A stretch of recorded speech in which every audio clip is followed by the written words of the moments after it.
moi c'est Elisa, j'ai 25 ans et je suis gestionnaire RH chez Simeo. Je m'appelle Pierre, j'ai 26 ans et je suis responsable matériel.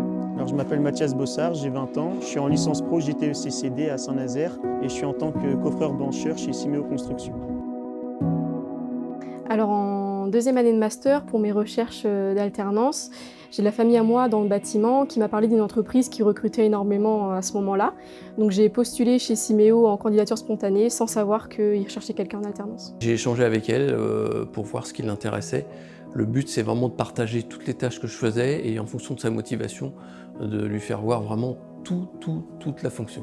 Alors mon intégration chez Simeo Construction, j'ai été très vite mise dans le bain. Au tout début, quand on l'a embauchée, on lui a donné des missions basiques pour voir un petit peu, la mettre en condition. Et après, en fonction de sa motivation, je lui ai dit, voilà, moi je peux te mettre sur éventuellement du disciplinaire ou je l'ai emmené avec moi sur des réunions de CSE. Alors l'avantage de passer par l'alternance, c'est de rentrer dans le monde du travail petit à petit, d'aller à son rythme, d'être formé aussi aux manières de nos collègues et des tuteurs. Et aussi l'alternance, ce qui est bien, c'est que ça permet d'être indépendant financièrement et ça c'est c'est une bonne chose. Alors je me souviens de quelque chose d'assez drôle qui m'est arrivé pendant mon année d'alternance, c'est que j'ai été donner un cours à des élèves qui avaient quasiment le même âge que moi, à 2 ans près, sur comment rédiger une lettre de motivation, un CV. Donc c'était assez marrant parce j'étais stressée, mais autant qu'eux, et ça s'est finalement très bien passé. Donc voilà. Moi, je l'ai accompagné au début au niveau des entretiens d'embauche pour le démarrage. Après, je l'ai très vite laissé en autonomie puisque je voyais que ça fonctionnait bien. Donc il y a peut-être eu des couacs, mais j'ai pas été mis au courant. Alors des premiers grands sauts chez Simeo, j'en ai beaucoup. J'ai eu effectivement les premiers entretiens que j'ai fait toute seule, mais j'ai aussi eu des réunions CSE que j'ai animées alors que j'étais encore en alternance. Il y a aussi les interventions dans les écoles devant plus de 100 élèves. Enfin, des grands sauts, il y en a eu beaucoup et je pense qu'il y en aura encore beaucoup. Je suis fier du parcours qu'elle a eu par rapport au début et par rapport aux évolutions qu'elle a eues depuis le début et puis des missions que j'ai prévu de lui donner pour la suite.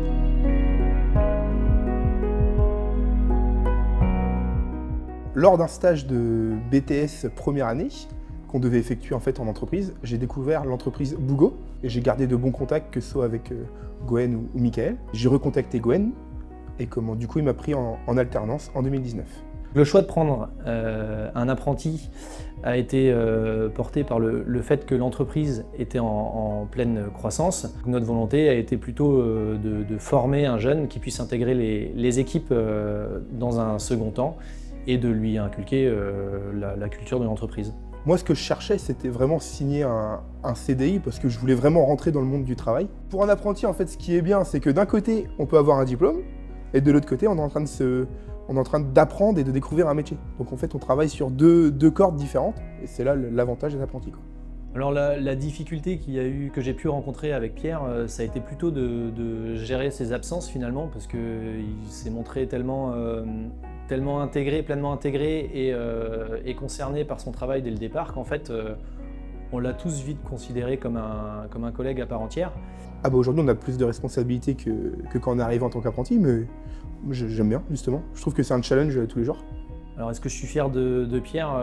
Oui, complètement, mais je ne suis pas surpris et je suis persuadé qu'il est pas au bout de sa carrière. Alors les qualités de Gwen, c'est qu'il est pédagogue déjà, enfin, il m'a tout appris ici du coup. On apprend beaucoup de choses auprès d'un apprenti, notamment à déléguer, mais à déléguer progressivement. Donc c'est pas un collègue, c'est quand même ça reste un étudiant. Forcément, ça demande une bonne dose de pédagogie. Alors au-delà de la technique et du travail de tous les jours, moi ce que j'aime bien chez Simeo, c'est l'entente. Enfin, on va manger un bout le midi ensemble, le soir ça nous arrive de rester boire un coup. La petite anecdote de mon embauche, je sais pas si Gwen vous l'a dit, c'est que on s'est rencontrés un samedi soir dans un bar sur Saint-Brieuc.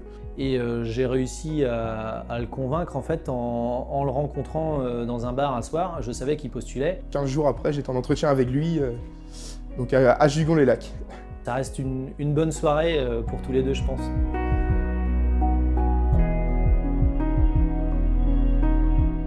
Alors mon souhait d'avoir été chez Simeo Construction, c'était de pouvoir signer un CDI parce que j'en avais parlé avec le supérieur. Il m'avait dit comme quoi on pouvait vite évoluer chez Simeo Construction. Donc quand j'ai su que Mathias arrivait avec moi, du coup j'ai un peu préparé un accueil renforcé pour lui, vu que c'était quelqu'un en apprentissage. Donc bonne explication de chantier, bonne présentation face à l'équipe aussi. François m'a rassuré parce que je sais que quand j'ai besoin, je peux lui demander, il va m'expliquer. Et puis qu'il me confie des tâches et il me fait confiance. Alors pour moi, se faire une place dans une équipe, c'est assez simple. Si on montre qu'on est motivé et qu'on a envie d'apprendre, ils vont vite nous expliquer, nous confier des tâches. Pour que Mathias reste avec nous, ce qu'on essaye de faire, c'est de le faire se sentir bien dans son travail, qu'il soit épanoui, qu'il soit heureux de venir au travail tout simplement, et puis lui faire confiance aussi, c'est important.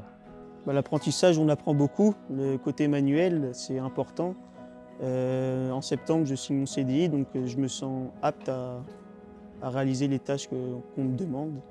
Et parce que si j'aurais fait une formation initiale, beaucoup de choses que j'aurais pas vues et ça aurait peut-être posé problème dans le futur. L'avantage d'avoir un apprenti, c'est de pouvoir lui transmettre notre savoir. Donc c'est intéressant pour nous, à condition que l'apprenti soit lui-même intéressé.